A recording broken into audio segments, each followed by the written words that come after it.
Biden signed an executive order on crypto, which is largely being viewed in a positive light by the crypto community. Inflation is really high. The European Central Bank is seemingly utterly useless and has no ammo left in their gun. And Bitcoin's price action is about as volatile as a bad high school relationship.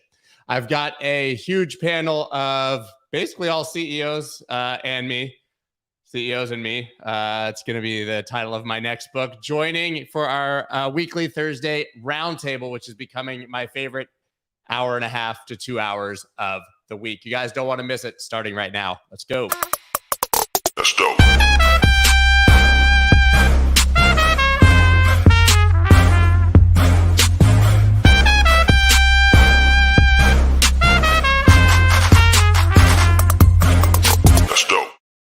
What is up, everybody? I'm Scott Melker, also known as the Wolf of All Streets. Before we get started, please subscribe to the channel and use your pinky to hit the like button.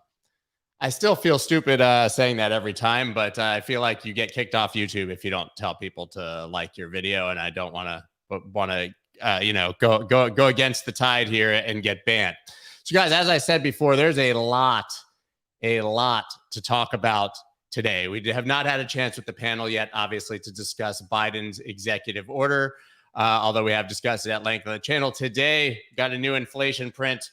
We had Christine Lagarde dropped her hot new mixtape discussing what's going on in Europe with the European Central Bank. And of course, on a more serious note, we're 2 weeks now into the conflict, the war in Ukraine and Russia, and 2 weeks into arguably seeing the most effective usage of crypto, Bitcoin, that we've ever seen. And once again, seeing the narrative shift for Bitcoin and crypto and what it can actually mean on the ground to real people on a daily basis. So, as I like to say, I don't like being the smartest person in the room. I prefer to bring all the smart people, quietly listen in the corner. So I'm going to bring on our first round of guests. As you know, first, I'm going to say to the guests and everyone, it's rolling guests. Sometimes we don't even know who's going to show up.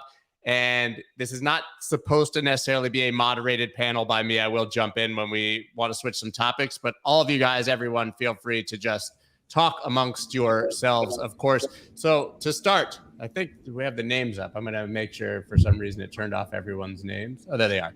We've got Dave Weisberger, of course, from CoinRoutes. Dave, you've become the de facto co-host of this. So you're here every week, and we love it. Yeah. So you can feel free to. You have free reign here. Steven Stonberg, of course, from Bittrex Global, who I've had. Everyone here has been on the podcast, and Richard Byworth. Richard, you're looking a little more casual and relaxed in your recent retirement. The now ex-CEO of Diginex, Equinix. And we will talk about that, exactly what's going on. And you guys may have actually seen that news in the last week that they are sort of effectively being consumed by Binance. I think that's a fair way to put it. And we can discuss that. So, guys, listen, let's just dive right in, I guess, to the Biden executive order, because seemingly the market has been waiting for any sort of clarity on regulation. Clearly, as exchange CEOs, looking for any clarity on how you can potentially operate in the United States. It's funny, people are acting like we have clarity. Now it seems like we just have a statement that they might offer some clarity. Is that accurate? I mean, Steven, I'm going to let you jump in first because I know. Sure. I mean, so I think Bittrex Global. Yeah, go ahead. I mean, the whole point of Bittrex Global is, remember, we're the part of Bittrex that doesn't operate in the U.S. Right, exactly. There's much more clarity outside of the U.S., and mainly in the EU, where we have a license in Liechtenstein.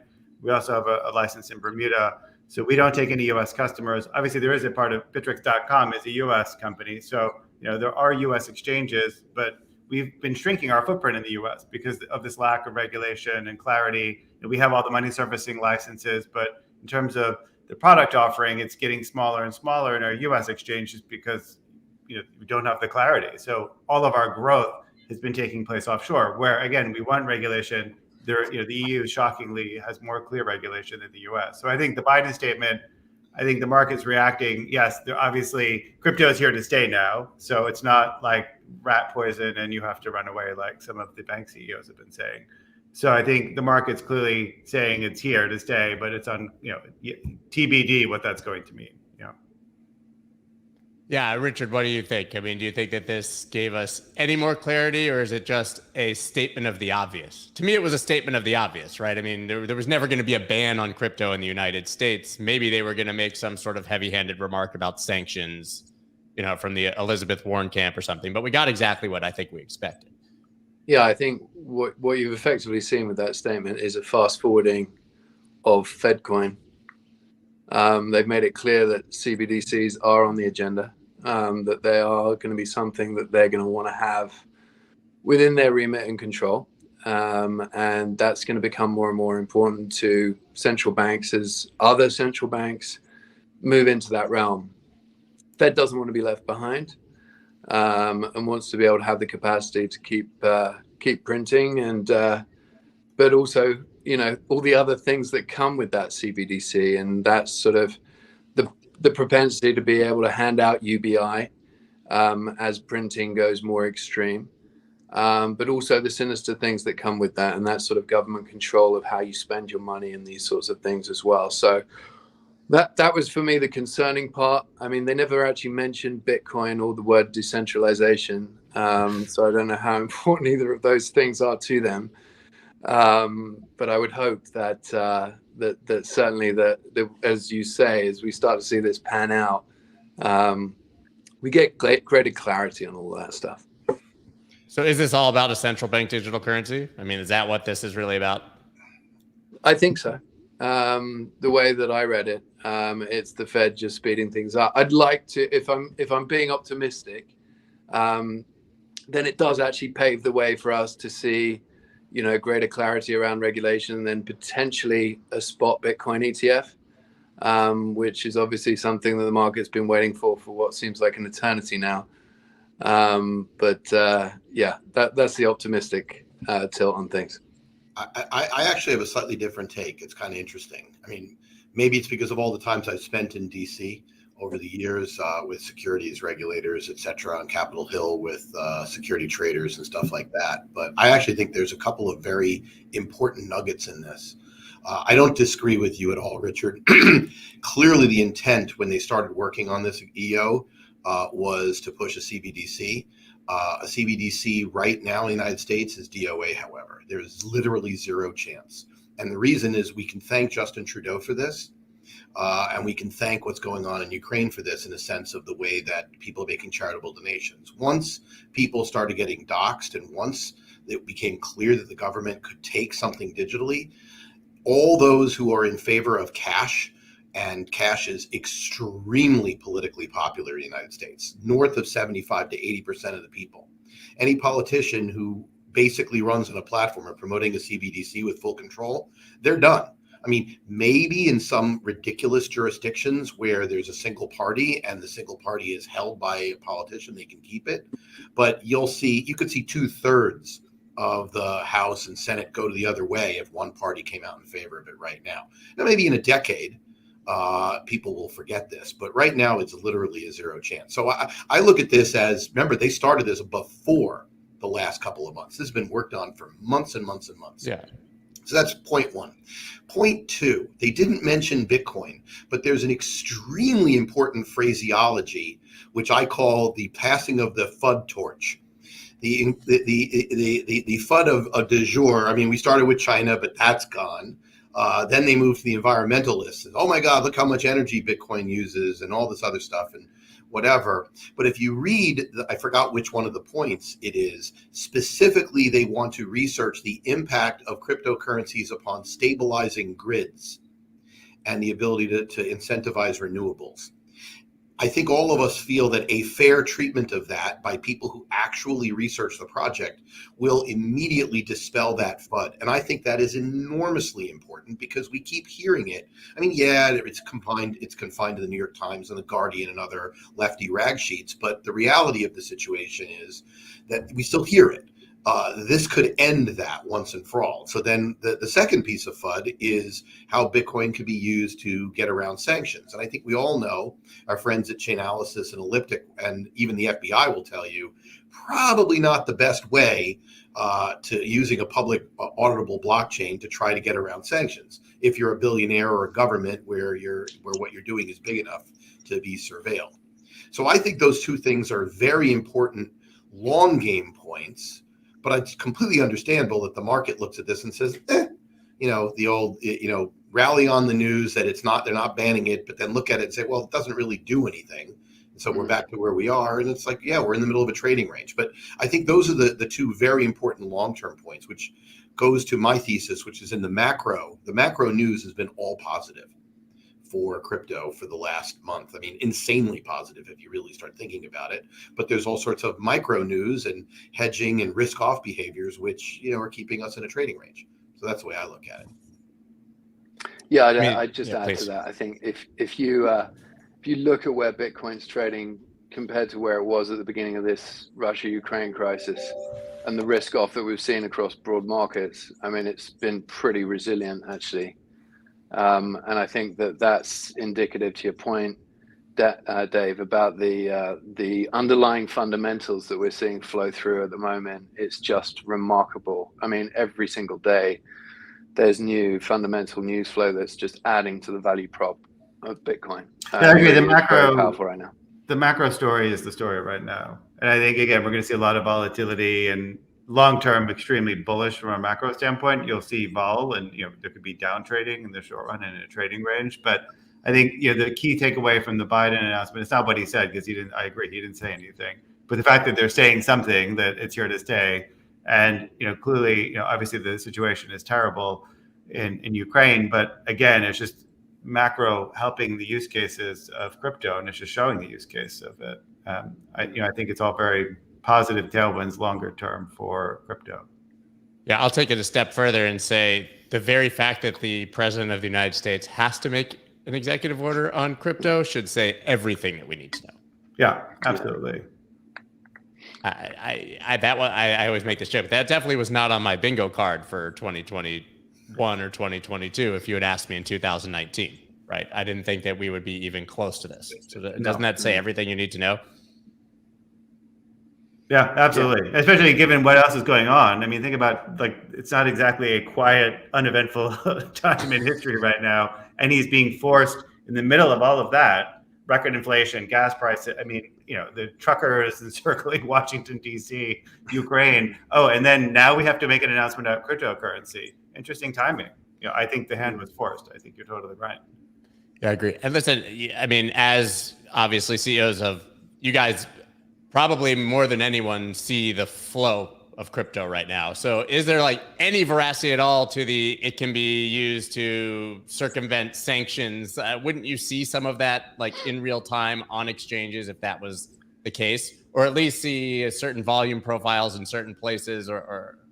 I can't comment on competitors, but I would say, again, we are highly, our whole value proposition and what our take has been, we are very focused on regulation. So for our non-US business right now, it's all operating out of Liechtenstein. That's an EEA member state. So it's an EU bank regulator, the FMA. So we are already doing full EU bank level KYC AML on anybody who is using the platform. So obviously, even before this Ukraine thing, we are fully compliant with OFAC sanctions, EU sanctions list, and Bermuda, which is UK, because we have a license there as well. So again, we have to have heightened monitoring given the situation, and they keep changing this, but we were already on top of this. If you run a regulated business, you're already focused on sanctions. You have to be. Yeah. And how do you handle? I think that would be true of any exchange. I think that would be true of any exchange today having to operate. I mean, you cannot operate any exchange would not be operating in a regulated manner. But I would say also that I think it was Glassnode or that put out some report alongside something that Chainalysis had in terms of data that suggested that actually that we're seeing absolutely zero flow that could be suggesting that there's some sanctions evading going on.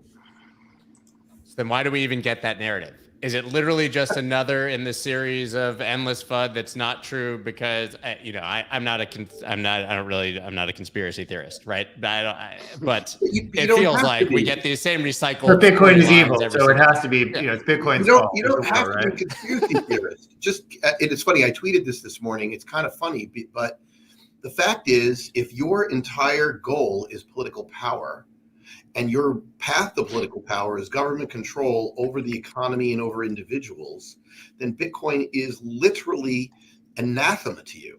So when you look at why does Elizabeth Warren hate Bitcoin, I mean, she claims to be a progressive, but frankly, she's as progressive. Well, let's not.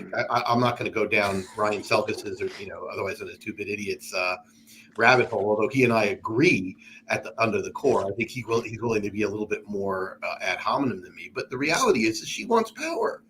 I mean, I hate to say it, but the best description of why Elizabeth Warren hates Bitcoin was from Ted Cruz. How sad is that? But it's true. I mean, she wants power, and you can't control people if they have their own financial sovereignty. And Bitcoin is about financial sovereignty. That's what it is. It's about no need for intermediation. So the big banks that she loves to hate, meaning she likes to harangue them verbally, but take their donations. It's pretty understandable why they hate it. That's why she's moved from one piece of FUD to the other. But the problem with claiming it in terms of sanctions, what she's really saying is we want total control. And there's a difference, and I don't know what you two guys think, but I was saddened when I saw McDonald's closing in Russia. And the reason I was saddened by it comes to this great dichotomy. I know you agree with me, Scott, because you tweeted about this, maybe not about Russia, but punishing the Russian people who in many respects have nothing to do with what's going on seems silly. I would be willing to bet that not a whole lot of Russian oligarchs or Putin's inner circles eat at McDonald's. In Russia, they're in London hanging out, right? Yeah, they're not eating at Russian McDonald's. People eating at Russian McDonald's are the families of many friends. They're in Mayfair at fine dining establishments. Yeah, I mean, it's kind of silly, but obviously the government didn't do that. They did it under pressure. But it's the whole point. It's like, who are we trying to punish here? Do you really think you could exert political pressure? I mean, throughout history, I mean, you can go back thousands of years. I mean, when's the last time that an external threat caused a leader to have problems with his own population? Now, I can't think of an example, and there are hundreds of historical examples of aggressors, but an external threat isn't what causes that. Causes a rally around the flag. So I don't really understand that. I totally understand sanctions to cut off the flow of money to the administration, to Putin, particularly in his ability to wage war. But but that's where the dichotomy is, because if you think about what all the crypto exchanges have said about not cutting off individuals, but absolutely cutting off anybody associated with the government or with large pools of capital in Russia, that makes sense to me. And they're taking a lot of pressure for that. I mean, your average Russian now has access to nothing. Right. I mean, forget even McDonald's and burgers. The ruble's worth nothing. The stock market's closed. So if they were invested in the market, that's completely gone. They can't transfer money via SWIFT. They can't use a credit card. They can't PayPal somebody money. So what does your average Russian person do right now if they want to even survive and transact financially? I'll give you guys there's a softball. I think you're saying cryptocurrency. I think so. Yeah, I mean, but you're right, Dave. What are you supposed to do if you're the average Russian and you have absolutely nothing to do with this?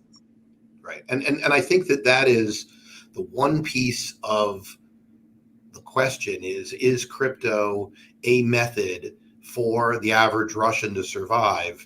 Is part of the narrative, but it gets conflated with the narrative of Putin's ability to wage war, and I think that conflation is problematic. But I think that people who believe it should be conflated will look at crypto as, ooh, look, it's bad. It's stopping us from being able to crush the average Russian. They don't want to phrase it that way because it makes them seem barbaric, but that's more or less what they're saying. You say that. I mean, I thought Biden's tweet, I think it was last night, from someone who's not American watching this, just from overseas, looking at Biden's tweet saying, oh, we've managed to crush the ruble, the Russian economy is in tatters. I mean, it's just like, as you say, who are you actually punishing here? The oligarchs are all sitting in London, still enjoying their fine wines. They're not being shut out of the Mayfair restaurants or the Arts Club. They're still sitting there, right? And it's the average Russian that's really suffering here.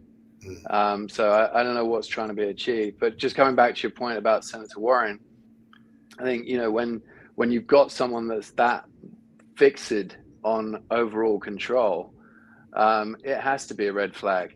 for everyone. I think this is becoming a partisan issue, and it's pulling Bitcoin into it. And I don't know if that's a good thing or a bad thing, by the way. That Bitcoin is becoming a partisan issue. I mean, from overseas, I'd prefer it to be that every senator was pro Bitcoin, but you know, I'd welcome the US view on this. Like, what's the right way to think about this? Look, I think that, I mean, there are a lot of people, most of the people that are in financial markets, whether it be crypto financial markets or traditional financial markets, gravitate toward the center. So you have center left people and center right people, both. If you talk about politics at all, it's mostly to look at and say, I can't believe what the extremes on that side is doing. And it doesn't really matter. The reality is everyone in the center sort of looks at it as a nonpartisan issue, right? You know, you have your own vested interest, but it's nonpartisan. If you're on the extremes, on the other hand, if you're on the extreme of the Republican Party, well, the Republican Party extreme, really, there's two versions of the extremes. One would hate Bitcoin, but they're not in the ascendancy in the Republican Party extreme. The extreme libertarians, on the other hand, love it because they say, you know, so the Republican extreme is sort of for it. One of them, not the religious nut jobs that over the Republican Party in the 70s that have been waning and waning and waning. They're still there, but you know, they who think the government should enforce their ability for religion, they probably would hate it. They just haven't thought about it. But the other extreme, which is the extreme left wing of the Democratic Party, which I think most people aren't in, although it seemed to have been in the ascendancy recently. You know, they need, if you want to do forced redistribution of income as the goal, some goal of government, you need more government power and government control. So to them, Bitcoin is problematic. If you need to print money infinitely, the idea of having a bellwether that you can't control as a measuring stick is really problematic.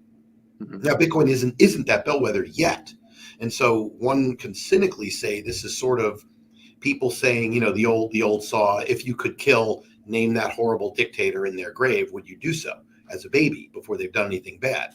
Well, I think there are people on the extreme who are smart who say, well, wait a minute, if Bitcoin grows up to be the global store of value we all think, that will be really bad for us. So maybe we should stop it now. And I think there's a lot of that. I mean, so again, I stay out of politics. We're just a payments platform. So, and we're in a monarchy where there's no election. His Serene Highness Hans Adam II of Liechtenstein, who we like very much, of course.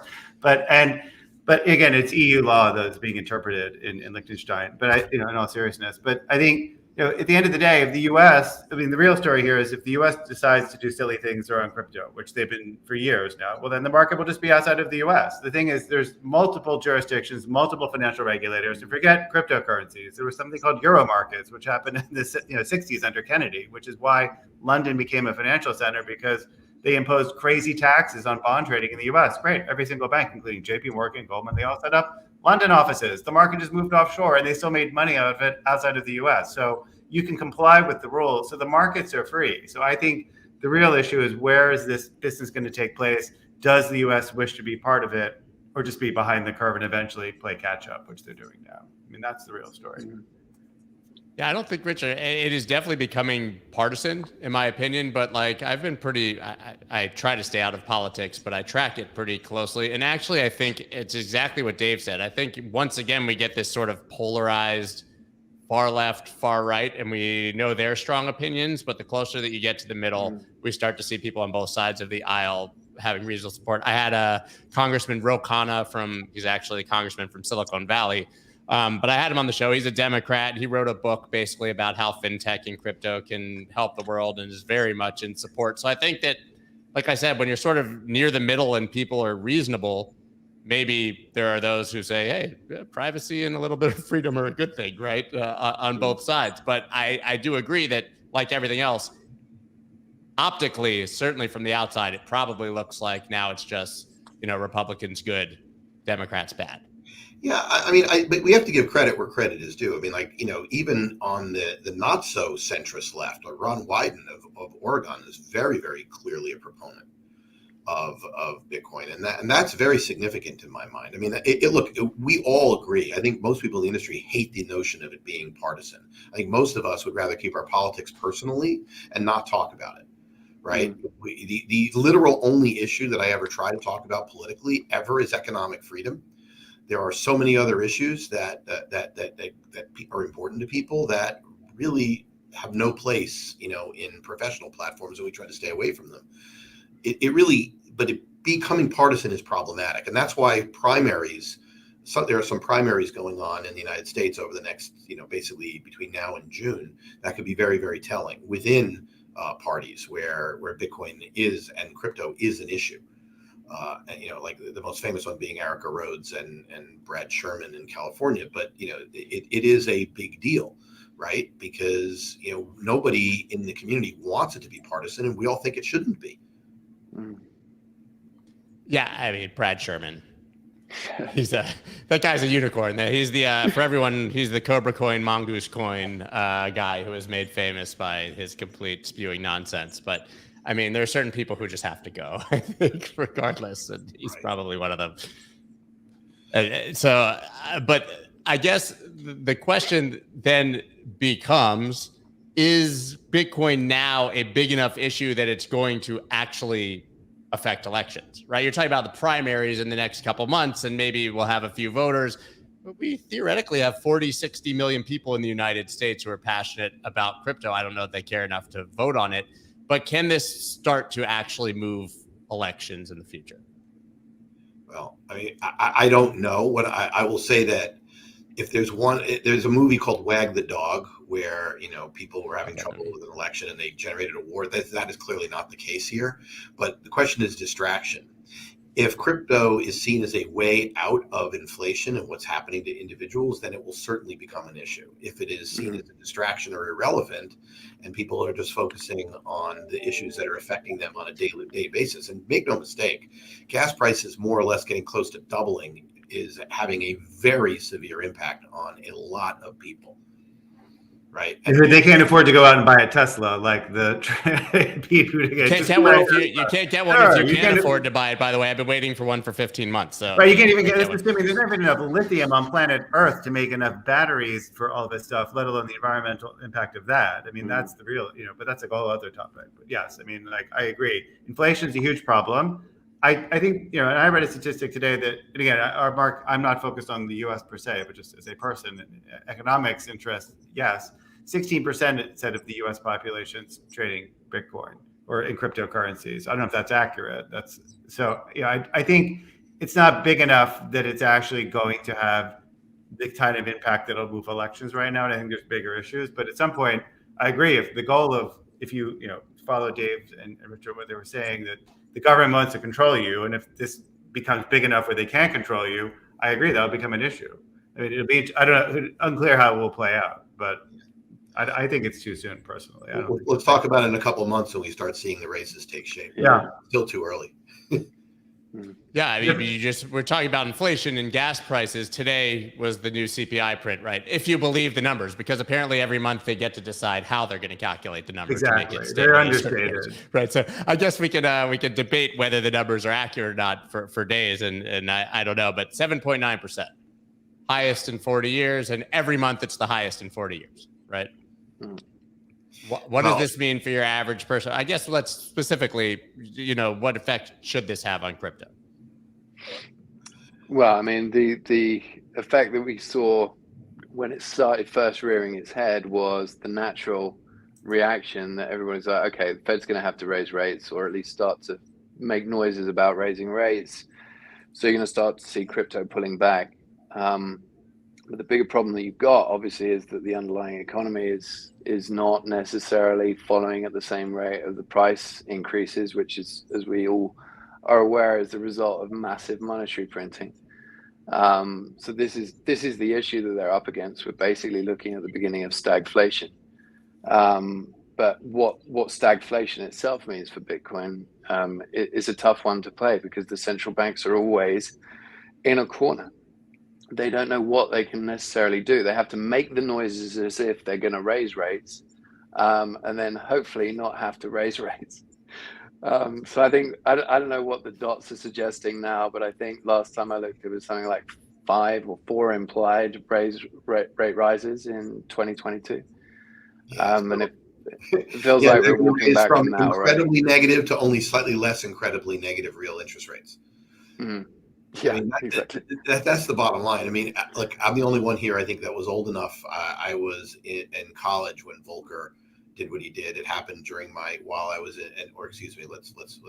for Richard, at university, and I was studying economics, and it was fascinating because like I got into an argument with one of my professors, and I've told this story before, so I won't go into it. But the truth is, inflation in large measure becomes rooted in the economy when people expect it. When people expect it, they demand more wages. When people demand more wages, then they expect more price rises. That, of course, makes it easier for businesses to raise prices because people are conditioned to accept that that's going to be the case, et cetera, et cetera.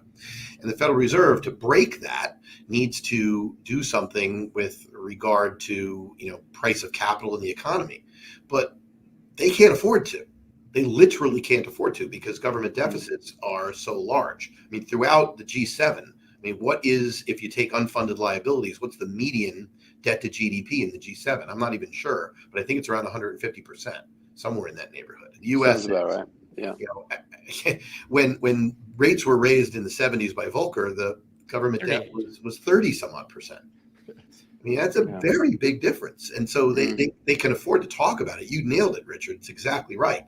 They're talking about it, hoping to cool things off. What they want to happen is for speculative assets to drop and not be, and hopefully that will cool the economy. But the problem is the wealth effect disproportionately affects the wealthy, not everybody else.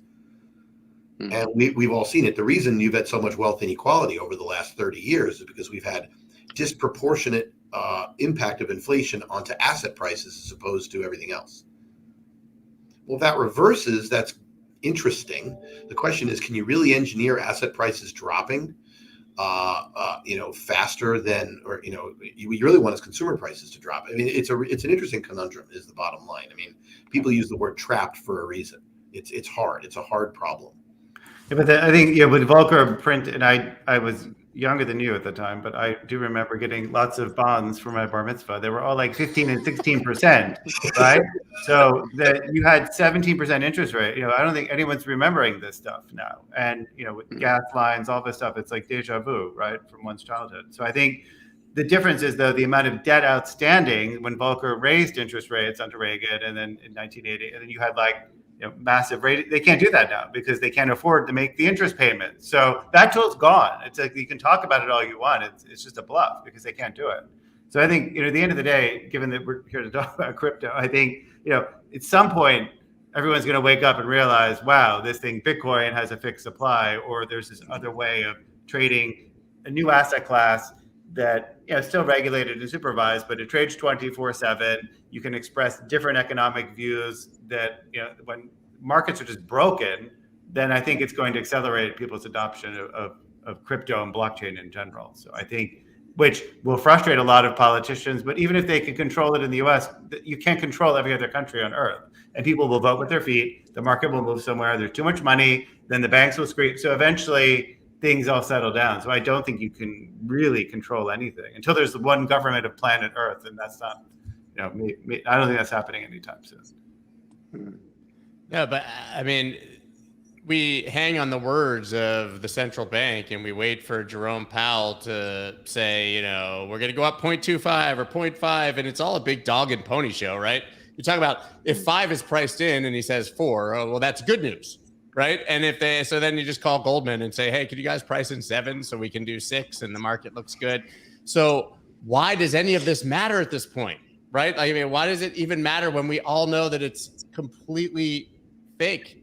It's fake. I mean, the inflation numbers are fake. Their reaction is fake. It's literally like just manipulation. I think that it's important to understand that when you've had money printing on the scale that's happened over the last 20 years, how much of that is now in the hands of people who are using that money that's been printed to speculate on future printing and all the other things that are going on in the economy. And last week we talked about the marginal buyers and the marginal sellers of crypto. That is true about the marginal buyers and marginal sellers of every financial asset. You're talking about people who there's a lot of excess capital out there, and there are many, many, many firms. I've lost track of how many hedge funds or trading firms are incorporated whose stated goal in life is to make money based on fluctuations of financial market assets. I don't care whether you're talking FX or equities or bonds or crypto, it doesn't matter. That's what they're doing. So if you have an enormous amount of money chasing returns based upon the Brownian motion of those assets, of course people are going to be hanging on every word because we're trying to figure out, it basically becomes a big game. I mean, there's a reason people refer to it as a big casino. Now, the fact is, the best quote I've ever heard on this topic is, in the short run, the market is a casino. In the long run, it's a measuring stick. And that's probably accurate, right? In the long, Stephen was talking about long-term reasons, which I completely agree with. In the short run, however, there's a lot of risk trading going on, and people who are speculating. Now, speculators isn't all bad, because if it wasn't for speculators and the people who really need to hedge their activities, miners, et cetera, in Bitcoin, corporations, with commodities, the various commercial users, I mean, they need speculators. So it's not like it's a bad thing. It just is a thing. And it's the kind of thing that is important. So that's why. I mean, I hate to say it, but, whether it's looking at technical chart patterns or listening to the Federal Reserve, all become important for people who are speculating, trying to figure out what's going to happen. Yeah, I think that that's fair. I want to pivot quickly because, Richard, while I have you, obviously we were talking about regulation and what exchanges can and cannot do. Obviously, Equinix, when you were the CEO, you guys were the first listed exchange ever on the NASDAQ, I believe, right? Yeah. Obviously, you were dealing with a lot of this, and we've now seen that Binance has come in and effectively bought the majority stake. If that, you can correct me if I'm wrong. Binance is kind of, Stephen, you guys are always trying to be ahead of regulation. Binance seems to be playing catch up, right? So they basically started operating everywhere, and now they're trying to become compliant with regulators. Is that something that we're now going to see, where every exchange has to come under the umbrella and start to figure this out, Richard? I mean, is that what's happening here? Yeah, I mean, if you think about what Binance have done, and they haven't taken full control, they've done it in a way that's not going to upset the regulators at this point. I think the biggest issue that and the FCA actually made a statement about this on Monday about the transaction. Is that the regulators are concerned about Binance running a regulated organization. They don't think that they could be trusted yet. Well, that was what the FCA said. So the way that Binance have approached this, and it's the right way, is that they've done it almost at arm's length. So they've said, look, we're going to take a stake. We want to get people involved in the company. We want to sort of create, understand the DNA of a regulated organization and a clean regulated organization from the get-go. And then bring, I think, a lot more of the business into that organization. I think this is the approach.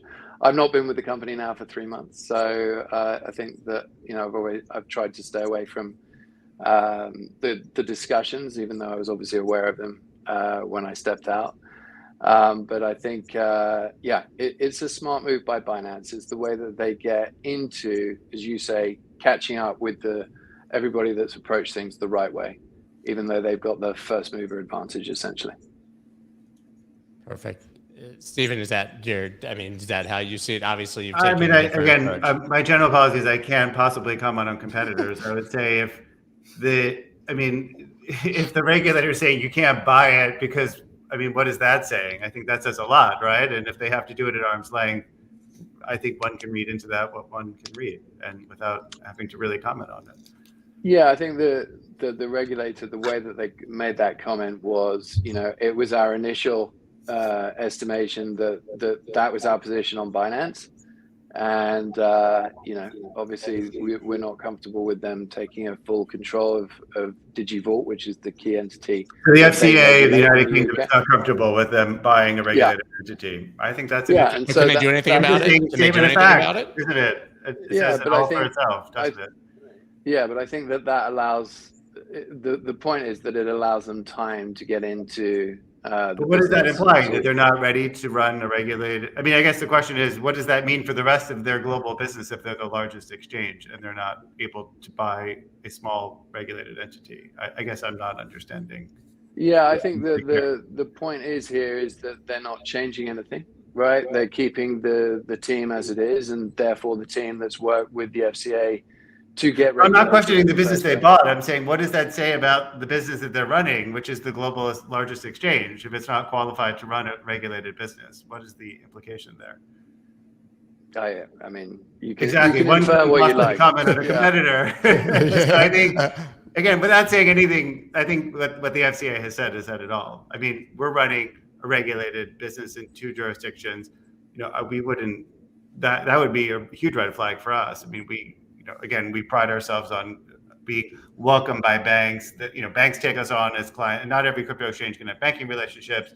They see that we're supervised by a bank regulator and have the same high standards that they do. So again, I can't comment on what someone else is doing, but that to me is a huge red flag that a regulator is blocking an acquisition or a full acquisition based on not trusting how they're running the world's largest cryptocurrency. I mean, we've seen Binance obviously has had, this is not their first issue. Yeah, Brett, I don't know. Stephen, I had Brett with there for a regulators, it takes time. You've got to make sure that they understand everything it is that you're doing and get them. But we were fully regulated from the get-go. So I guess the question is, do you want to be the biggest, or do you want to do things by the book? That's the I think anyone who's new is going to do things by the book. I want to add Brett, because speaking of, now we finally have someone who can operate in the United States, and he's also driving. So please drive really safely while you're doing this. You don't have to look at the camera. Look at the road, please. FTX has taught me to multitask, so I will do my best. Well, I mean, you told me last time we talked that FTX US, I mean, you operate like a company with 8,000 employees, but you have like 80, right? So you probably are really good at multitasking. So listen, we've been talking about, obviously, at the perfect time for you to come on, about regulation. Stephen, obviously, Bittrex Global saying, he's focused outside the United States, and largely they're scaling their business back to the United States. You're the opposite, right? You're building a full business in the United States.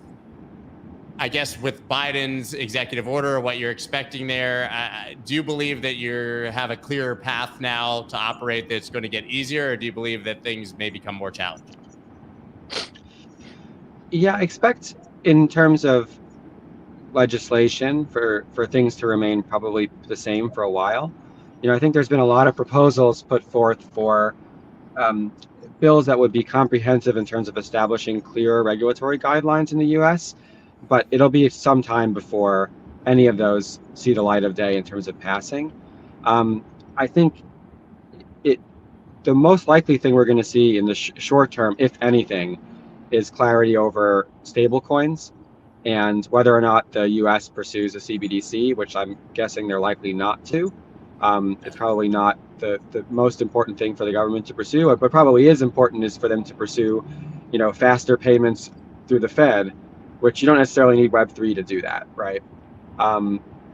But I think what hopefully we will see is some of the regulatory agencies feeling like they have the backing of the executive branch to be able to take a little bit more jurisdiction over digital assets and try to pave the way a bit more on clarifying things like how do you list a security token and what things can you list in the US and what exactly does the CFTC have jurisdiction over as a derivatives and commodities regulator when some of these things are like maybe commodities or maybe not. I think those are probably the top things that we're going to see in the short term. But the US is a tough regulatory environment, but there are definitely paths one can take to be able to operate here. It just takes a lot longer, or you need to do acquisitions or both. Well, was there anything, I guess there's no language that was unexpected then, so it was basically par for the course and you just continue operating as such, right? Because it's not like this executive order effectively said, okay, everybody get your shit together and start to regulate, right? There was that. It was, I would say it's even a step back from that. It was everyone get your shit together and write some reports. You have 60 days to give me this, you have 90 days to give me that. And I think that's a good sign. I think like admitting what we don't know is probably a good first step in crypto because it's moving so fast. And before making any policy decisions or legislative decisions, like worse, we really need to make sure we understand exactly what the landscape is really saying. I mean, a good example of this is all the discussion on illicit finance through cryptocurrency. Like rather than make a claim about what we should do to prevent illicit finance, let's figure out the extent to which there is illicit finance in cryptocurrency. So I think that's a good sign to me that the government is more willing to do their legwork and figure out what's actually going on first. Dave, I saw you nodding your head. I mean, that is exactly the point. I mean, look, the thing that the industry needs most is for actual researchers and people who are policy wonks to dig in and get data, as opposed to politicians making grandiose claims that play well to their particular desires. And I think that we're moving in that direction. And I think that's what Brett was talking about. That's why I agree so strongly. I think, in the US, it would be helpful if again, one of the advantages of the EU is that when we list a token, we get a clean legal opinion that it's a utility token and not a security. I mean, Ripple, which is clearly a utility token in Europe, it's not clear what that is in the US. So, I mean, I think some of the just basic things they have to get right in the US, and that, comes down to forgetting a CBDC. It's just getting all these different federal agencies who are all fighting over who should control this industry and just try to shove it into a different bucket. So I think just basic clarity is what's needed. Right? Yeah, I mean, is the Ripple case then? Sorry to interrupt, Dave. Is the Ripple case then even more significant than the executive order? I mean, is it literally we wait for the SEC to deem whether Ripple is a security or not? No, utility token. Well, in some ways, it's probably more relevant because people own that token, right? And it's going to affect the price of that token. Right. But the XRP case, the point I was going to make, Scott, which is exactly in line with what you're saying, is that this is an example of the SEC doing regulation via enforcement, which, Commissioner Peirce has been very outspoken. Commissioner Roisman, before he left, was very outspoken of how catastrophically bad that is for policy and the creation of policy. Yet that is what's going on.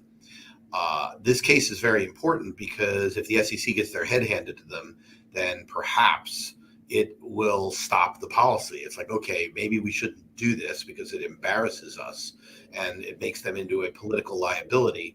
And anyone who knows anything about Washington knows if you become a political liability, you don't tend to last very long. And yes, it started over the last days of the previous administration. But if you think that it wasn't discussed with the current administration, it was.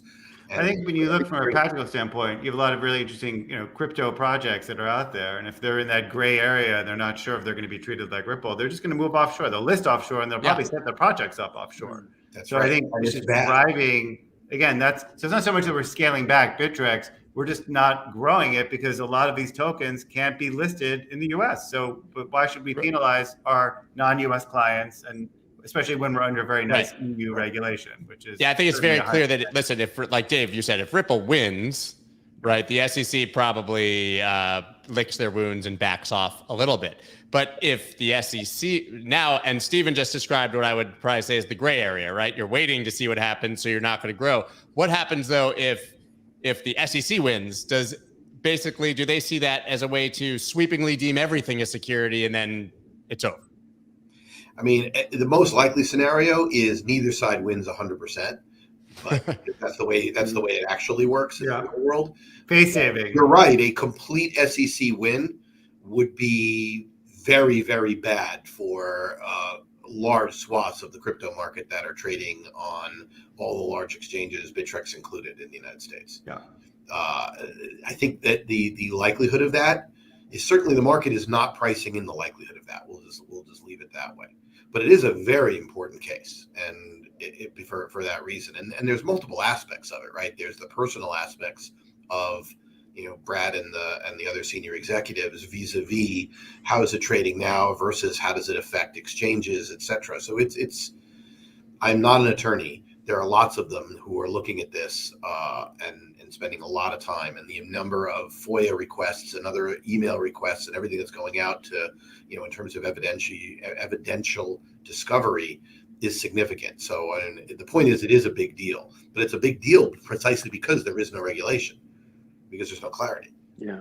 I mean, so speaking from our experience at Equinix, we launched a token relatively recently for the exchange utility token, and every single legal advisor that we could find, and we looked far and wide, said stay well away from offering it to anybody in the US, and even to the point where if they can even get access to the token or the token sale, if there were to be one, then that's problematic. Now, we actually never did a token sale, but we were actually thinking about launching it or having it launched on multiple other platforms that could potentially have had US customers. Yeah, you'd be so. That I mean, then Bittrex became a Global, problem. we ban all U.S. residents regardless of passports, and all U.S. passports regardless of residence. So even like a American living in London cannot trade on the platform. You won't get through our KYC because you have to be that strict because of this uncertainty. They've made it that way.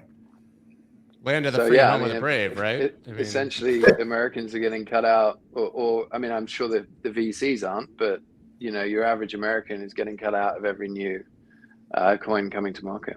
Yeah, I mean, the hedge funds run through their, even if the investment managers in New York, the fund is in Cayman, so they can trade. So the institutional money is all participating. Don't forget, U.S. pension plans can invest in offshore Cayman hedge funds. So they're getting, it's U.S. retail who's getting really. Yeah, it's part of the whole the issue that if we weren't in this macro environment where the issues are just so large and in everyone's face, and the whole notion of accredited investor rules and what's going on, and that could easily become a populist issue. And everything you guys are talking about is all part of it. It's frankly hard to believe that's a partisan issue, but it seems to be that way. It's all the same thing. The same people are saying we want to. Right now, I guess accredited investors are somewhere around 90%. 90% are shut out. They want to go back to 98 or 99% being shut out of private investments, which is kind of insane and can't be politically popular. But it sounds more feudal than democratic, doesn't it? But I've used that word many times, Stephen. You say that I don't believe your average. You say it's not politically popular, but I don't believe your average person is even aware of accreditation laws or thinks about it, right? I think you go down the rabbit hole and you start to understand it, but your average person who's living paycheck to paycheck isn't thinking about like the hedge fund investment that they're missing out on.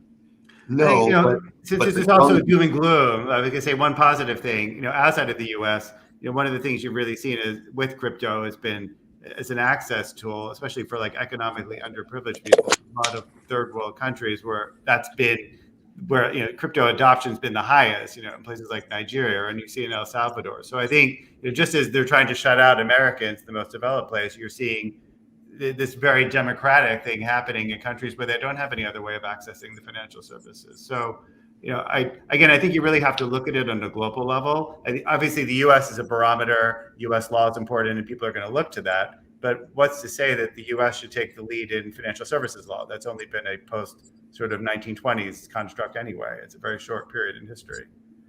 I think that it's obvious they need to follow and actually find a way to do what the other countries are doing to allow Americans to be able to trade and invest in these assets. But like you said, I mean, every single day it's like a $500 million VC fund raised to invest in crypto. $1 billion here, 1.5, $2 billion, all in America, all investing in these same things that we as retail are told that we're not allowed to, right? So there's clearly no barrier to entry for them. Clearly. But if you're pointing out the duplicity of that's just sort of stating the obvious, isn't it? And again, I don't take a political view. We like all politics. No, it's not a political view. I'm just saying that it's not really an American rule. It's a not wealthy enough. I was going to say poor, but not even, because you're certainly not even poor. You can fall under accreditation levels and still be pretty wealthy, depending on how your portfolio. Or you can just move to Nigeria, and 55% of retail is trading crypto. So there you go. Ironically. Well, or talk to people under the age of 25. Yeah, you're all owning long crypto. Go walk onto a college campus and see what percentage of the students there don't have an opinion about something in the world of DeFi, crypto, or Bitcoin. Yeah, it's not. It's going to be. I mean, pretty much everybody does. I mean, it's. They don't have strong opinions on stocks or gold, though. Didn't say they would. I'm saying. I'm just saying. Yeah, but that's the point. Is like, you talk about 60-40 portfolio and bonds. I mean, ask your average 24-year-old whether they've heard of Bitcoin or bonds, and I think it'll be very clear what direction we're going in. But they still need to have access to be able to actually buy it. Right? Sure. But I like, when my guys went to one of the local University of Miami or FIU's job fairs with their CoinRoutes hats on. I mean, our booths we were mobbed. Right, everyone, whether or not they were interested in working for us, they all want to hear about crypto. It's fascinating.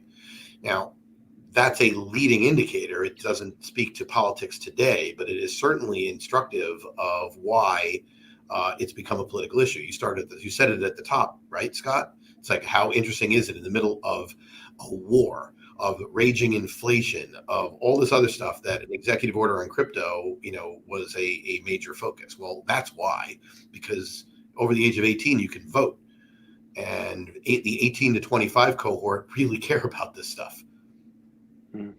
Yeah, they do. But again, we'll see if it actually becomes politically relevant or not. We have another guest joining. And guys, I don't, obviously at some point, I know you all have lives, and if you need to leave, feel free. I'm not trying to keep I'll you here. drop out now. Thanks very much. Just to say, because we can go a really Stephen, long time. Richard, Cheers, thank you, guys. man. Looking forward to catching up soon. See you in Miami. I'm gonna put someone else in his square. My friend Dan Gunsberg, CEO of Hxro Exchange. You probably have a few thoughts on being able to operate in the United States as an American. Oh, right? God, don't get me started. Or should we get me started? Go. Let me get you started. Hey, please. Stephen. Hey, Dave. How are you? Hey, how are you? Good. Wait, so where did I join?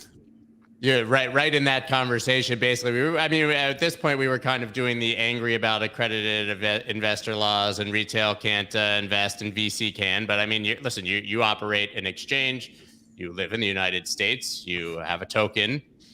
How hard is it here? It's hard. We actually don't really operate in the United States, to be honest. Although I live here and spend time here. The majority of our operation, deployments, technology all runs from non-U.S. jurisdictions. So we've had to run like that since day one. And we are now, especially kind of that we've really are pushing a lot of time into our DeFi derivatives protocol. A lot of the mission around that is to actually really be able to launch derivatives at a very horizontal global level and find a way back into the United States. There obviously is like the basic route that, well, it's not basic, it's actually quite challenging, but with what FTX has recently done with FTX US derivatives, which has been pretty amazing to see what they've accomplished thus far. And you see the amount of work that it takes to even get the attention of the right regulators and of members of Congress and whatnot to just get a seat at the table and get that discussion started. But there are, the bottom line is right now there are prescriptive rules around operating in the U.S., especially with operating with derivatives, and those fall under the guise of the CFTC and the NFA, and a little less, I'm not even addressing like the token side of the equation, but the bottom line for if you want to build a settlement clearing engine, you're going to need to become a DCO. Brett Harrison says it very well when he talks about these things. He's like, it is like a long list of 3-letter acronyms that you need to have at least one of those to operate in the United States. And it is not an easy thing to do. There's not many DCOs. If you want to operate an actual market or an engine, you actually need to be a DCM. And those are the ways in right now. And the question for us and what we're trying to kind of approach it from is more from a DeFi perspective. And, and we really, as Hxro Foundation, want to end up becoming really the first DCO or DCO-like entity should rules change, which I don't think they're going to do in any time in the near future. That is truly a decentralized network, and it is going to be a challenge. It's not something that's going to happen overnight, but it is the way back into the United States to introduce derivatives back into the US. Yeah, Stephen, I see you're giving the wave. Yeah, it's been great. Got to hop though. Got to have other stuff I got to do. Thanks, Scott. Thank you so much. Absolutely appreciate your time and you joining. Always a pleasure. Cheers. We do have another person. See, we were doing the shuffle, guys. Nimrod Lehavi, CEO of Simplex, not in America, but still probably has a whole lot of perspective. Nimrod, how are you, man? Awesome, man. Been a while. Good to see you again. Are you still in Israel? Yeah. Based out of Israel, traveling much less since COVID, I have to admit. But going to start now, since now everybody's an expert in geopolitics instead of epidemiology. Now, now's the time to travel again. Oh, we were all virologists, like everybody went from COVID experts to Ukraine experts. Yeah, it's amazing. I guess we all have to obsess about something. But Gunny, I want to say, so Brett, I don't know if you saw, but Brett Harrison was actually here. He was on his phone in the car earlier in the stream. It was pretty funny. But like so there, it seems like FTX is just the only one that's going headfirst into U.S. regulation, right? They're just like shamelessly attempting to make it happen, buying other derivatives exchanges, trying to become compliant in a different way. It feels like everybody else is kind of just gonna get in line behind them and wait and see what happens. Do you think that that's accurate? I mean, like, I think it's let them block. Very fair to say. I've said it publicly many a times. They're doing God's work right now. It is not an easy task what they're going after, and more specifically, I don't know if you just saw on Twitter, they just put out that they're so LedgerX has one of their purposes of them buying LedgerX obviously was for the licensing. So LedgerX had a DCO, has a DCM, has a SEF, which is a swap execution facility, which is really specific more to another three-letter acronym, ECPs, which you need to have, a certain accreditation in order to participate as an ECP on markets, which is really kind of the lowest form of, I guess, regulatory requirement. But usually it's entities that have values of over $10 million and kind of things like that. And they're generally considered highly sophisticated traders or investors. So them buying the DCO, LedgerX, interestingly enough, it gave them the ability to have swaps and derivatives on in the US, but fully margined, fully collateralized. So to offer margined derivatives is a whole kind of step up in license as a DCO, and maybe Brett already explained this. And I think what I know is that they put together an 800-page document walking through all of their margining and risk and everything from soup to nuts, and presented it to the CFTC, and now has gotten it through to a point of where it's open for public comment. And the work that they're doing is really it is setting it's going to be very disruptive to the incumbent centralized traditional market, mainly because what they're doing is they're removing the FCM from the equation, which is a futures commission merchant, which is kind of this middleman that has existed. If you kind of think about what the stack looks like, is you have this centralized clearing entity. So like the CME, for example, has CME clearing, and then on top of that is Globex, which is the trading engine. And then who faces the exchange on behalf of the traders are actually the FCMs. They kind of stand in between the exchange and the customer. And then beyond the FCM are what are called introducing brokers, or the customers, which are traders, and you need an FCM currently to trade into a centralized, into like if you're going to trade into CME or ICE or any. So many letters. Like someone just said, literally, it was like, I'm so lost. What's DCO, DCM, CFTC? But that's the point, right? I mean, that's the point. Impossible. These are outdated concepts at this point, and technology has advanced to a point, and to where you can collapse all of these functions into one entity. Yeah, and pardon me, Nimrod? Into a smart contract. That's exactly that's how we're approaching it. We've actually built something that has dynamic margining, portfolio margining, that updates every second, and has all of the clearing and settlement functions, has the exchange engine all baked into a series of smart contracts. And you see the amount of legwork that it takes to get kind of the incumbent regulatory world comfortable with the concepts in a centralized context. Now imagine it in a DeFi context. So I'm planning that it's going to take many years to actually get this done, but I think the time is right, and we have to start now, right? And I guess it's always been my my lot in life to take that road on behalf of many, and so that's the path that we're kind of going down now, at least to get to the U.S.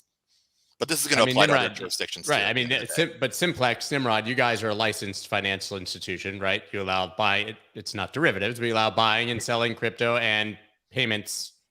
Do you? And obviously, I don't know the regulatory environment in Israel, so maybe I think that'd be interesting, and you can talk about that. But you're well beyond the borders of Israel, of course, right? Yeah, absolutely. We actually serve mostly outside of the state of Israel. We're a licensed electronic money issuer in Europe. We're a Visa Principal member, meaning we're able to issue debit cards in different programs for our partners. And Nuvei, the company who bought us, is licensed in multiple locations, MSB licenses in all states, so we're going to expand the service in the US based on that. I can also throw some acronyms, three-letter acronyms. The very few I do know. MPL, MSB, where do we start? Aleph, Bet, Gimel. Aleph, Bet, Gimel. Those.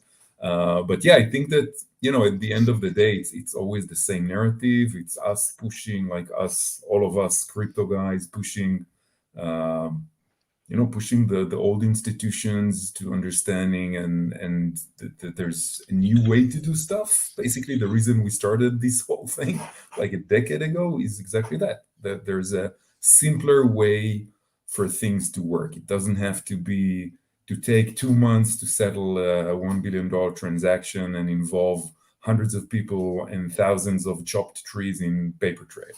I think that the narrative stays. I want to talk to you guys about price action, since I've got the two of you and Bitcoin. I mean, Nimrod has like some of my favorite stories, by the way, about the early days of crypto, completely different, and price action, where we can you guys can listen to my conversations with him in the past. Absolutely unbelievable. But I mean, there's a lot going on in the world right now, but Bitcoin is as spastic as I've ever seen it. Right. I mean, we've seen a lot of crazy price action with Bitcoin, but in a range like this, these absolute massive moves and then retracements immediately are something to observe. Gunny, what do you think is going on right now? Is it leverage? I mean, it's just traders. I think it's just traders. I think it's noise. I've been saying this for a while. I have this like sneaking suspicion, and obviously I can't predict the future, but that we're going to end this year somewhere right around where we're at right now. And it'll be one of these things that, like, I remember trading when I was trading full time, you'd get into these markets, especially during overnight markets, where if you had volatility, that you would get these crazy moves. There would be like all these kind of games being played within the market over the overnight sessions, and volume would be relatively light, and you felt like you were in a war trading through that whole period, and you'd come out where there was like this 1 hour period before the market would reopen. And let's just take like the S&Ps, for example, and where the overnight closed. And what you'd realize is that where we started at 5 o'clock in the afternoon, when the evening session started, to like 7 o'clock in the morning when it ended, is that we actually went nowhere.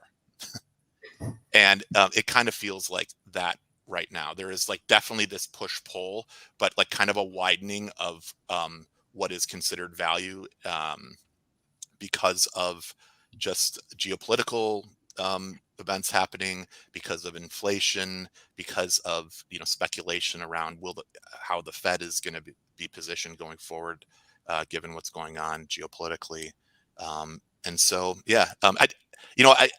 I don't know how far back Nimrod, and unfortunately I haven't heard his stories. I'm sure they're incredible, but my first experience with Bitcoin was when I first bought it, which was in September of 2015.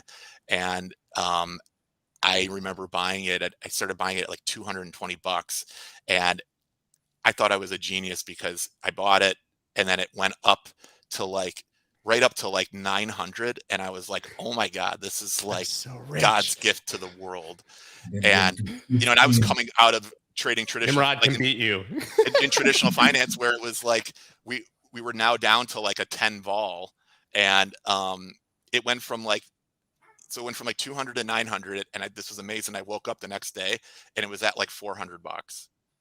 And I was like, what the fuck is this thing? This is insane. I think Nimrod, if we're talking about buying and selling really early and thinking you're a genius, I think Nimrod, you have some stories for us, right? I'm one of the worst traders ever, I think. Like I think I told you my favorite. I want you to share it again. My stupidest move, I sold 15,000 ETHs for $1 each because it was going nowhere at the time. It was like stuck on $1 for a year. Like, so yeah, that wasn't one of the stupidest moments. But again, you know, at the time, I think, you know, we were throwing Bitcoins at people when it was like, I don't know, 20, 30, $50. Just like, take it, use it, try and do something with it. But I think right now, I totally agree. I think the current price action is just like stupid. It's just like people trading the news. It's noise, right? Yeah, or trading even the rumor about the news. I mean, you can actually see the pattern with regards to the Biden announcement. It's just stupid. Naturally, I couldn't expect that stupidity. Otherwise, I would have traded that stupidity as well, but I didn't. So, by the way, just as a side, yeah. I have a friend that paid 72 Bitcoin for a Vitamix. So that was probably one of the best stories that I ever. Oh my God, that's brutal. That's brutal. Yeah. I mean, selling 15,000 ETH at $1 is. Yeah. Listen, if you gathered all of my Doge that I ever owned in like 2017 and 18, at the top, I would have had like $70 million worth of Doge or something. Right? I got my first Doge. I think I told you about it, Scott. Like I got it in the 2013 conference in Berlin, and I remember like getting back to the office in Israel, taking the voucher and just like tossing it on the table, not even claiming it. And it was Nimrod, like in the millions probably. What got you into 15,000 ETH to begin with? There was nothing there. It was just like Bitcoin and ETH came out, and you know, I said like, why not? I was on Bitfinex and just like trading a bit, and then they got hacked, and I got the BFX shit token, and then I said, fuck it, I'm out, and I just like sold everything and took the 30% hit and just like went back to cold storage. Oh God. Yeah, exactly. You know, I will say this is that one thing that I've learned from going to being a trader that traded flat every day to eventually this is like pre-crypto days, to being a trader that carried big spread inventories, but like very tightly correlated spreads. So like you had kind of a low margin, and it was fairly easy to carry. To coming into crypto, and then the people that I met in crypto that have done, this is like a total life lesson in crypto, that have done the best are the ones that never have sold. Just period. They never traded, they never sold. Just die. Like that's the best performing Fidelity accounts in history are the ones that somebody died and never closed them. Yeah, like your great uncle, your great uncle Jake that bought IBM at like $4, and he's like this old guy that lives in like a little house in some suburb in BFE, and like he's like quietly like one of the largest holders of like IBM stock. He owns it from like 30 cents. Yeah.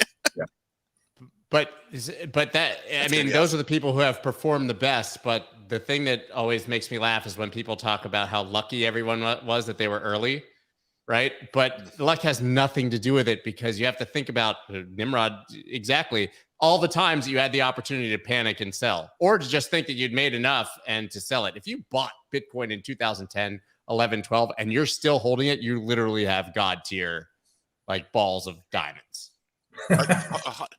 100%. It's crazy to even think that somebody, imagine holding it from $1 to like, imagine holding from $1 to like $20. Yeah, that's crazy. If you bought it right now, that's that's you selling it like 800K and being like, I sold too early. The only people that do it in my mind are the people that actually think that believe in the story, like that believe in the purpose of it. And like, there's something to be said around the substantive aspects. Like, I really feel like this market is moving into that place. Like you kind of had we had so many periods of like total vaporware, and we're always going to have that. It's always going to come and go. Right. And then you're gonna have these periods of like, where there's these like crazy money experiments and like very gamey type of, you know, time wonderland experiments and 3-3 stuff. And then like, you get these little nuggets out of each one of these little evolutions that actually can become substantive and useful in the real world. And then somebody figures out how to apply it. And like, I feel like you want to find those entities that that understand that and have a long-term perspective, and hopefully they're executing on, on that. And then it becomes actually something that is sustainably valuable. Yeah, I think that's why we have bear markets. I mean, in bull markets, everybody's going crazy and you can invest in all kinds of shit. Like, I mean, think of DeFi summer. I barely slept for these 2 months. But tell me about it. Because you would be rug pulled 4 times before you woke up. At least 4 times. But yeah, I think that most people who joined pre-ICO season, like even like 2015, I started my way in the ecosystem like 2011, 2012. But I started because of the idea, like alternative financial system, less broken payment system maybe, and stuff like that. And yeah, I think that at the end of the day, many of this generation, we're not that old, but this generation of hodlers is what moves forward, because you're crypto rich, you kind of have you develop the steel stomach that you don't go and vomit when your portfolio is down 30% a day, and you just okay, fuck it, I'll wait for another week. and that way you're able to kind of take it easy when it's going bad. And also, after seeing quite a few of these cycles, that when it's a bear market, you just sit and work and ignore you don't look at the portfolio, you just look at the fulfilled positions which you already have, the limit buy positions on very low numbers. Mm-hmm. And you just look at that and not the rest of the portfolio. That's what I usually do to keep the nerves of steel and build until the next bull run. I think you're not as bad of a trader as you yeah, say. I was just going to say, it sounds like God to your trader right there. God to your holder. But I mean, listen, you guys are both early, much earlier than me, right, Gunny? I think you said 2015. Nimrod, I think you were there, like you were giving Satoshi high fives when he sent out the white paper.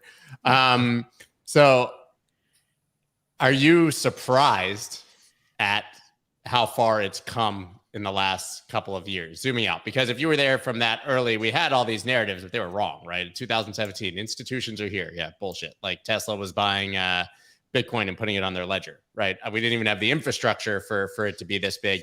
Now we have the president of the United States releasing an executive order about crypto.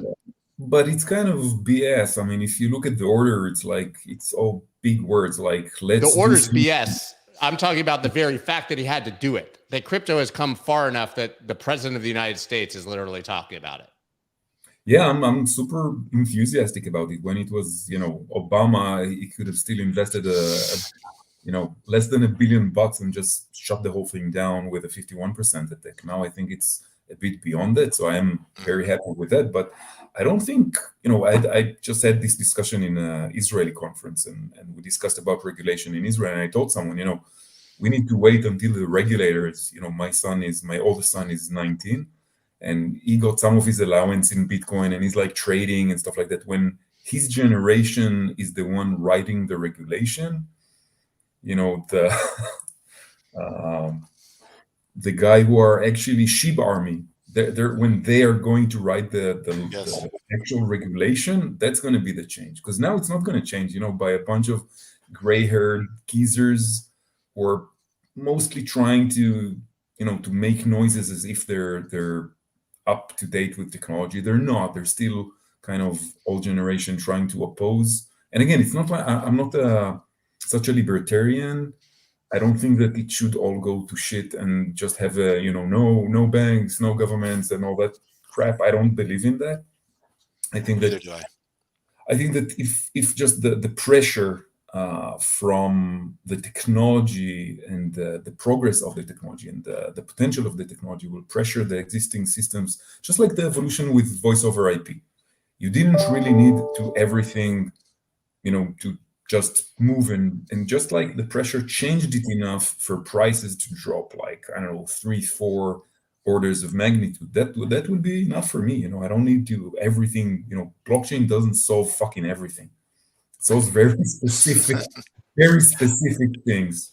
Nimrod, I could not agree with you more. You have literally said exactly the same points that I kind of have lived through crypto by, especially in the last couple of years, that this is like a not hopefully not this long, but it's kind of like a 1,000-year war, right? Like it's this like a little bit of like attrition in that if we're just there and we're evolving and you feel like you're kind of sludging through mud, and then suddenly you get this big step forward, and you're kind of still there and still there and still there. And eventually the generation below us ends up getting to the age where they start running for public office, and they actually can start making impact. Yeah. And it is that, to me, is what is actually like solidifying this success and the of this innovation globally, is that it really is unstoppable at this point. Like it's at a level of immersion at this point of like our age, our children's age, that now it just especially our children, it just feels normal. It just feels it's like having an iPhone, and you can't be Our a kids are parent crypto and say, native. like, they're crypto native. Yeah. It's I mean, our what they're kids gonna- it's my like learning a kids are language, born after right? Bitcoin. They're born That's after right. Bitcoin. They'll never not know what it is. They'll never not know what it is. It's just going to be a part of their life, and which is only a matter of time. And so, like, if you are a politician and you can affect some level of change, like, and also I'll relate this back to like the strategy of what most politicians, unfortunately, their goal as a politician is to not lose their seat. It's to maintain incumbency, right? Lowest common denominator. Exactly. It's kind of crazy, but like, I think that the smart ones actually are going to start coming to this side a little sooner than later, knowing that, right, if I'm 50 years old and my job is to be is a U.S. congressman, like, I actually need to be, pardon me. I'm almost 50, so chill. Me too. We all are. We all are. This is a boomer cast. We're the old geezers talking about Bitcoin, and the Shiba Army guys are like, these fucking old guys. Right. I was just going to say, like, isn't like what we're talking about is so it's inspired for the future of Bitcoin, right? It's got the network effect. It will get there. We know that this is what they're going to be passionate about. That's really exciting, but isn't it also super depressing that we're a bunch of guys that are almost 50 and we have to wait for our kids to be in power for us to finally get some regulatory clarity on Bitcoin? I don't know if that's so exciting. It's much better than a decade ago. Like a decade ago, I just remember I just spoke with someone who's raising funds for his crypto venture now, and like he named funds, and I told him, yeah, these ones were really early on. They were the first one to kick me out of their office because they didn't know what Bitcoin is. And now, like, everybody's Bitcoin native, and Sequoia changed their Twitter account to look like hip and young and crypto, and it's people have like apes, like VCs have apes as their like when I see Bain Capital Ventures coming in, like Nimrod, what is the? I think Scott maybe asked this a little earlier. I don't know if it was directly addressed, but like, what is the current state of crypto as a whole, and like the attitude of crypto from like Israeli government? Yeah. Because I feel like the Israelis are generally, from a technology perspective, historically the most innovative collective population, maybe next to Japan in many ways. And I don't know if it's like, what comes out of Technion or things like that, but it's just like, or the general attitude is so advanced, right? And you guys solved for water in the desert. Give me a break. So in the 40s. By the way, in the 50s, drip irrigation actually was exactly. Probably one of the greatest inventions in the history, man. But what is the current attitude? Is it very pro crypto?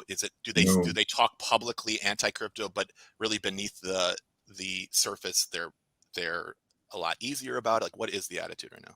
I think they're struggling a lot. We have a lot of conversations with them. I think, and I can't even, I kind of justify them for not taking proper actions, because Israel is not part of the EU. It's not part of any other large enough regulatory bloc. So, nobody wants to take a decision, and then all of a sudden the US or the EU decides on something else, and we're all fucked. So they're just kind of on the sidelines still. They're trying not to be too aggressive about many of the things. I think they're not the worst. They're not the best as well, but But again, there are tons of Israeli founders starting companies out of Switzerland, out of Gibraltar, and the ecosystem was always very Israeli heavy. Again, I remember in Amsterdam 2013 conference, it was like 150 people and 15 Israelis. And someone asked me, like, how come there's so many Israelis here? I told him, listen, it's technological, it's controversial, and it's money. So, of course we're here. Yeah, very appropriate. So I think I think there's a constant discussion here with the regulators on a very open level, but I don't think they'll take any real action before there's a kind of at least signaling from one of the largest regulatory blocks. Yeah, more premier regulatory jurisdictions. That makes sense. Which makes sense. And I think that the US is driven, at least to a certain extent, by, especially now, now I'm putting the hat of a geopolitical douchebag with opinions about everything. But I think that I think that Biden is a bit stressed now to just say that we are going to take actions with regards to crypto, because now with sanctions on Russia, everybody's kind of drifting towards China there, right? They started issuing Union Pay cards instead of Visa and MasterCard, which stopped working there. Mm-hmm. So we're just like splitting hairs before they're moving to digital yuan. And then the US will be fucked, because the jump from digital yuan in Russia and China, they're like 2 seconds later it's India, and 3 seconds later it's Africa, and 4 seconds later the US dollar. Right, and then it's checkmate. Yeah, and it's done. So I think I understand there's like a catch-22 here, but I guess that's the reason of this executive order bullshit. Which is saying basically, we're going to do something. But does that mean we're already too far? We being the United States, not the collective we, but does that mean the United States is already too far behind anyways? I'm not sure it's not the case. I don't think it's necessarily the case. First of all, because nobody knows how long it's going to, the situation with Russia is going to linger on.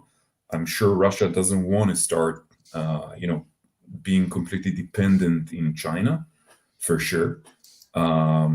That's why I love Bitcoin, because it's still the most decentralized one. Just like in the identity wars between Google ID and Facebook Connect and whatever shit Microsoft had at the time, nobody was able to win because everybody was blocking each other. So had there been a properly decentralized mechanism for actual identity, I believe it would have matured. So probably, in my view at least, that there's a good chance still that Bitcoin or other more decentralized tokens will be able to kind of catch more and more attention from different countries. Even. I don't know if CBDC necessarily. I don't know if stable coins. We'll see. I mean, is that when I said I wasn't speaking specifically behind with regard to the digital one? I'm just saying we're just trying to get clarity now. By the time, like we said before, you have 60 days to write a paper. By the end of the year, you send your report, and then we'll decide what to regulate, and then we'll decide who. It's going to be 3-4 years before the United States is making any decisions here. It sounds like a lot of people say there won't be anything done in the Biden administration. Won't the rest of the world just already have left us behind? I mean, in ways of crypto, like why would you even try here if you think we're years away from clarity? Or even 6 months is 10 years in crypto, right? Dave's back.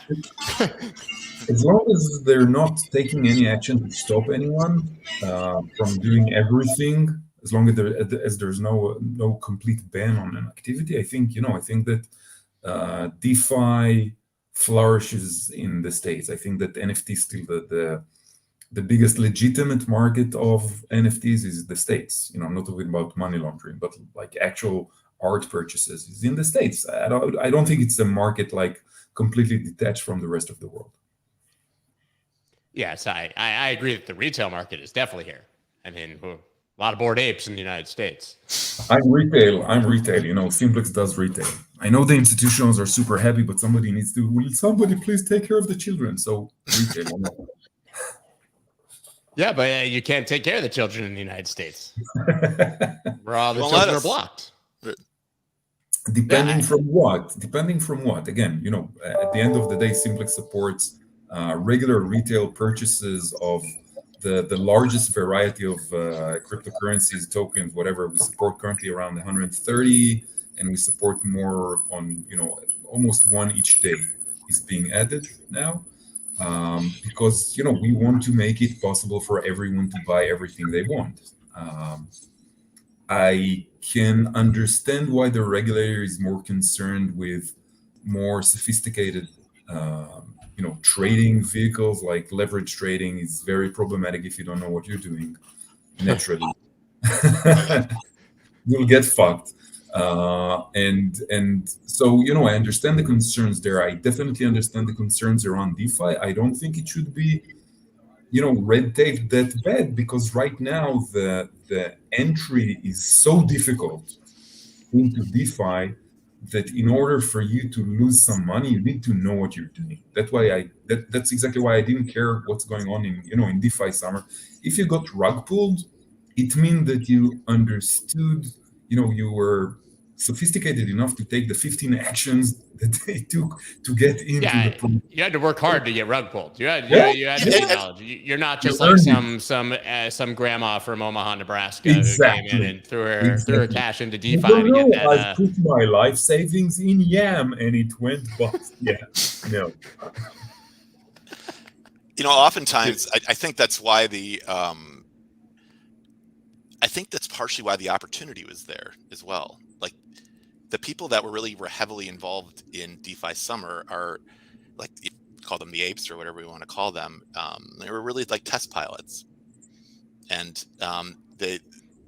you're getting into things that you're doing an experiment that says, hey, you can have a 420,000% APY if you get in, and like, you kind of just took this low delta option and bought a lot of them, and some of them worked out. And if you got you got the hot potato out of your hand before it got rugged, it worked out exceptionally well for you, and that kind of got you off to the races. And there's kind of this trade-off. It's kind of what I think like Andre Kranja was really going after, was this idea of, look, I'm testing in production.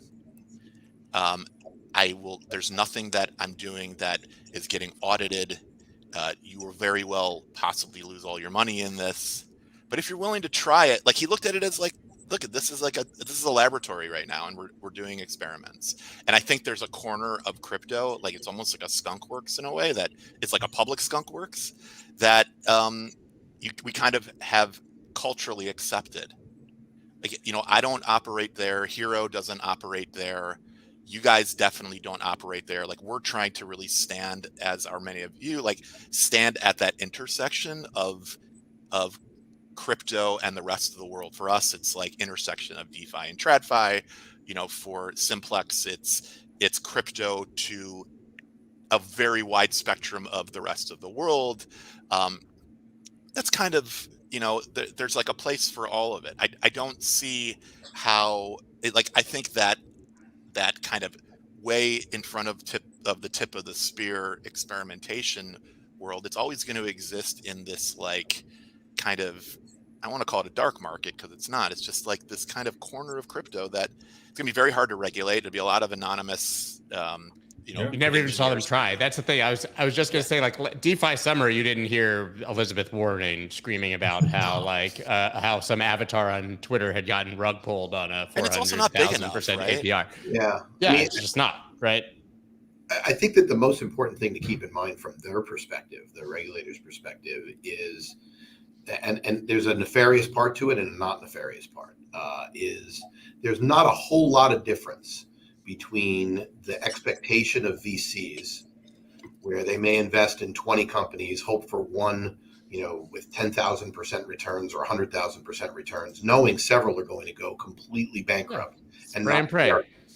And experimentation in DeFi, at its core. Now, obviously, there's probably more scams directly related with it if you go to a wider audience, because opportunists will always be there. But the reality of the situation is, The question, when I was talking about nefarious, is do you want to regulate it based upon who can afford to lose the money or who can actually do the research? And the point that was just made about how hard it is to actually get involved, you're essentially proving that you can do the research and you can look at it and understand it and try. And people learn a lot when they experiment and fail. They arguably learn more when they experiment and fail than when they experiment and succeed. So the question is it a bad thing to have a market that requires significant investment in time and learning? And should that be allowed to flourish as a laboratory? And that becomes depending on your political or your social beliefs, that is where it is. But I think most people in crypto would say, of course, that should be allowed. I mean, that's how accreditation laws should be, right? It should be based on your knowledge of what you're investing in, not how much money you have. I mean, in theory, that's exactly what should be the barrier to entry for someone, right? You make it difficult enough that you don't have to question whether they knew what they were doing. Guys, I have to hop off, unfortunately, but this has been great. Nimrod, pleasure. Dave, pleasure. Scott, always. Yeah, we're going to cut it in about 5 minutes anyways, because I have a million podcasts still to record today, but we will finish up. Awesome. Happy to come back anytime. Thanks, guys. Oh, you're always welcome. Always so welcome. much. All right. Have a good Later. day. Bye. Cheers, man. Nimrod, are you going to Miami? No, Oh. I'm going to. Yeah, you coming to Paris Blockchain Week?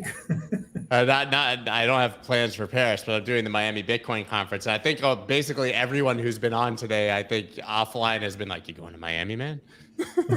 Dave's in Miami already. I'm here, but we're sponsoring, and we'll definitely be there. I'll come to consensus in Austin, though. That's unavoidable. Yeah, that's going to be absolutely amazing. So like I said, guys, I actually have to jump. So Dave, I know you just jumped back on. No worries. So like I said, you're the de facto co-host, so you can't complain. You're just Not complaining at all. Whenever you want. I'm just kidding. So Always guys, thank you so much for doing this. Nimrod, you're hilarious, man. I love you. Thanks, bro. You're like really one of my favorite people, both of you, in fact, and Gutty. So thank you guys very much both for joining. For everyone, I'm going to take you guys out. So thank you. For everyone else, we will be back tomorrow for the last stream of the week.